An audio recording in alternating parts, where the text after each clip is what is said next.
Grano de sal de María Celina Núñez de Venezuela. Pues así ocurrieron las cosas, señor. No sabe cuánto me cuesta recordar. Hace 10 noches, cuando volví de la playa, me encerré en casa.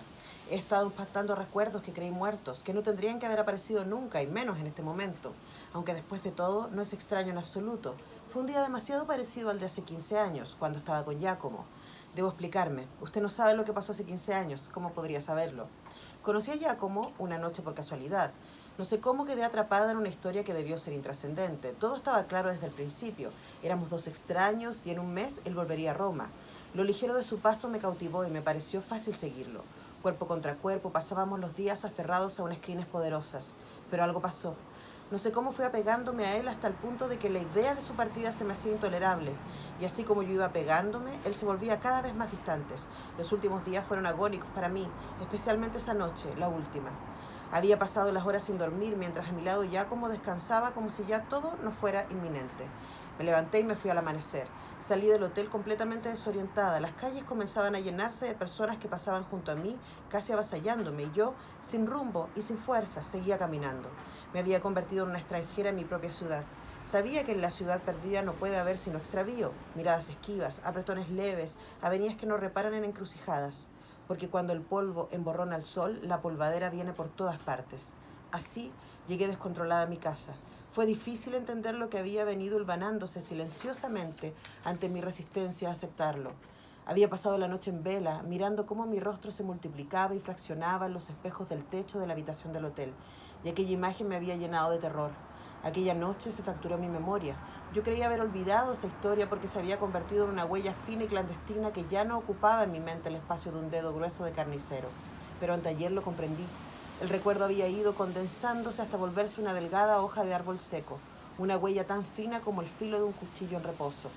Ese mismo día desperté en la tarde con el timbre del teléfono. Era Mario, el hombre con el que estaba relacionada cuando conocí a Giacomo. Mario era suave como un muchacho, justo en ese punto que tanto me seducía, y yo sabía que cuando me iba con él me disolvía sin peligro y me aligeraba de mis cargas. No hay por qué amar, pensaba yo, y Mario aparentemente creía lo mismo. Él me entendía y por eso toleraba mis desapariciones. Decía que yo carecía de la fuerza para enfrentar los extravíos y que cuando sintiera el peligro volvería a él. Y tenía razón, siempre volvía. Quizás por eso no supe comprender lo que me estaba sucediendo con Giacomo. Yo había estado mostrándome indiferente pero cautelosa, como resguardando el espacio que quedaría vacío cuando se marchara Giacomo. Sin embargo, en las últimas semanas disimulaba cada vez menos, pero esa tarde ya lo sabía todo perdido y por eso tuve cuidado con Mario. Esta llamada no era como las habituales, nunca le había escuchado ese tono inquisidor. Me preguntaba insistentemente qué había estado haciendo en los últimos días y yo no encontraba qué responder. Era obvio que había captado que las cosas con Giacomo habían llegado demasiado lejos, pero yo necesitaba a Mario más que nunca y solo le decía por teléfono: Mario, ven a buscarme. Tienes razón cuando dices que no consigo estar sin ti.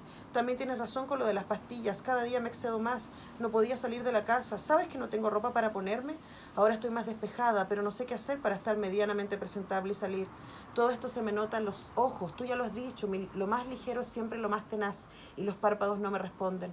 El sueño del pez en el cuerpo de la mujer se ha estado repitiendo. Las espinas salen del pez y se clavan en ella, la van desgarrando. Mario, ven a buscarme. Ni siquiera puedo caminar hasta la ducha porque insistes con la imagen de los espejos en el techo. No importa cuántas veces lo haya repetido, ya te he dicho que no recuerdo nada.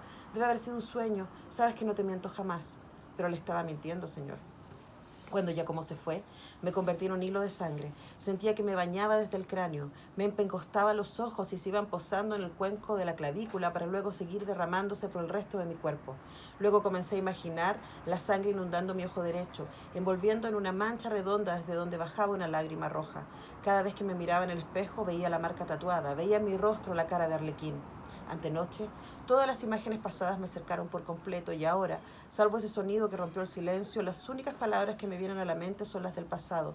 Y sigo hablando y me doy cuenta de que no quiero mentir, pero todo es tan confuso que no puedo parar de hablar. Lo que me hizo sufrir por Giacomo fue lo mismo que me había atraído de él. Una persona vive en constante tensión, como atraída por muchos imanes al mismo tiempo. ¿Cuál tiene más fuerza? Depende del momento, de la gente, del lugar, si es propio o ajeno, de la valentía que se pueda tener en un momento dado. ¿Has escuchado a esas personas que cuando duermen fuera dicen que extrañan su cama? Bueno, para ellas el imán es más fuerte que está ahí en su casa, junto a sus objetos, sus seres queridos. Esas personas sometidas a la fuerza de un solo imán son seres felices, solo en apariencia, no se entera de que son esclavos porque nunca han sentido en sus tobillos el peso de los grillos al caminar. Son seres que no se aventuran, que cuando se alejan de su centro vuelven pronto, no soportan la dispersión y esa es su coraza. Pero también están las otras personas, las que viven en un campo magnético de múltiples atracciones.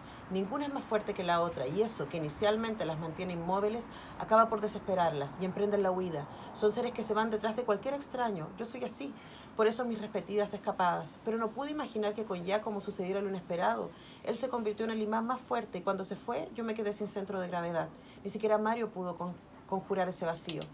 Lo único claro que pude recordar esa tarde fue el terror que me produjo ver mi cara fragmentada en los espejos del techo del cuarto de hotel. No lograba recordar cuánto le había hablado a Mario de eso y si lo había nombrado allá como no, pero estaba preocupada por Mario. Mi única salida era trincherarme en las lagunas que me producían las pastillas y repetirle una y mil veces que debía tratarse de un sueño ya olvidado. Sí, yo seguía llamando a Mario, pero después de lo de Giacomo, por más que me negara a aceptarlo, él perdió todo poder sobre mí. Por eso le abandoné. Mario leía mucha poesía, un poema le gustaba en particular porque decía que la vida de un hombre es igual a la de todos los hombres, pero acotaba, igual, no simultánea. Yo ni siquiera pensaba que fuera igual, justamente porque la vida de Mario era distinta a la mía.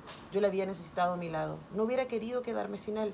Solo veía la imagen de Giacomo tomando un avión, dándome la espalda en cualquier calle, despidiéndose incluso con una sonrisa. Con su partida Giacomo me dejó en el vacío, si al menos hubiera podido seguir al lado de Mario. El tercer hombre de esta historia se llama Leonardo. Con él se cierra el círculo. La primera vez que lo vi, hace apenas una semana, supe que debía alejarme de él. No quise admitirlo en el momento, pero me recordó a Giacomo. Yo había salido a tomar unos tragos y a escuchar un poco de música en el bar de siempre. Las mujeres de allí me trataban como una hermana y no dejaban que nadie se sentara en mi mesa. Leonardo me llamó la atención porque se notaba que no pertenecía a ese lugar. Por eso le permití que se sentara conmigo. Mientras fumábamos, supe que pasaríamos la noche juntos, y así fue. Terminamos en la madrugada en una calle oscura caminando hacia el cuarto donde él vivía. Durante esas semanas, hasta el episodio de antenoche, me sentía atrapada por él y no dejaba de recordar cuando Mario me decía hace tantos años que yo carecía de la fuerza para enfrentar los extravíos. Comencé a sentir que me debilitaba y que si seguía con Leonardo acabaría por hundirme otra vez. Pero nunca, señor, pensé que las cosas terminarían así. Hace 2 noches llegué muy alterada a mi casa y los nombres de Giacomo y de Mario aparecían a cada momento en mi memoria. Cuando estuve un poco calmada me di cuenta que no había pensado en Leonardo ni por un instante, a pesar de lo ocurrido en la playa unas pocas horas antes. Era como si el tiempo hubiera retrocedido para mí.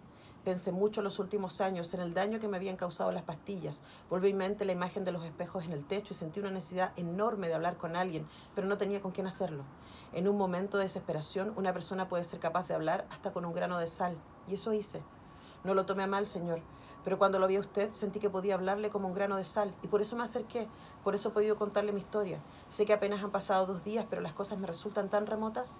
Solamente recuerdo con claridad el golpe, y después ese aturdimiento, como si todo se hubiera detenido, como si no acabara de ocurrir algo tan definitivo. La cara de Leonardo desapareció, yo misma estaba como suspendida. Escuchaba el mar como si fuera a tragarme de un momento a otro. No sé cuánto tiempo pasó. Muchas cosas que nos sucedían sentía que ya las había vivido, como con Giacomo. Por instantes brevísimos sus rostros se superponían. Comencé a sentir que todo volvía a ahogarme. Cada vez me convencía más de que él sobreviviría a esos excesos y yo volvería a sucumbir. Antenoche en la playa, Leonardo estaba muy borracho y hablaba compulsivamente. Yo ya no soportaba sus palabras inconexas, desarticuladas y quise irme, pero él me detuvo. Entonces empecé a golpearlo y me devolvió los golpes. Seguimos luchando hasta que de pronto se dejó ir hacia atrás, cayó de espaldas en la orilla y se quedó balanceándose entre las olas completamente ajeno a lo que acababa de suceder. Sentí la noche tan oscura, el rugido del mar tan envolvente. Di la vuelta para marcharme y mientras caminaba imaginé su voz al día siguiente preguntándome qué había pasado, por qué lo había dejado solo en el mar. Entonces la furia volvió a apoderarse de mí. Corrí hacia los árboles y empecé a patearlos, a arrancarles las hojas, a llorar. La noche estaba tragándome y me gritaba que ya había pasado el umbral y de nuevo me movía en el fango del extravío.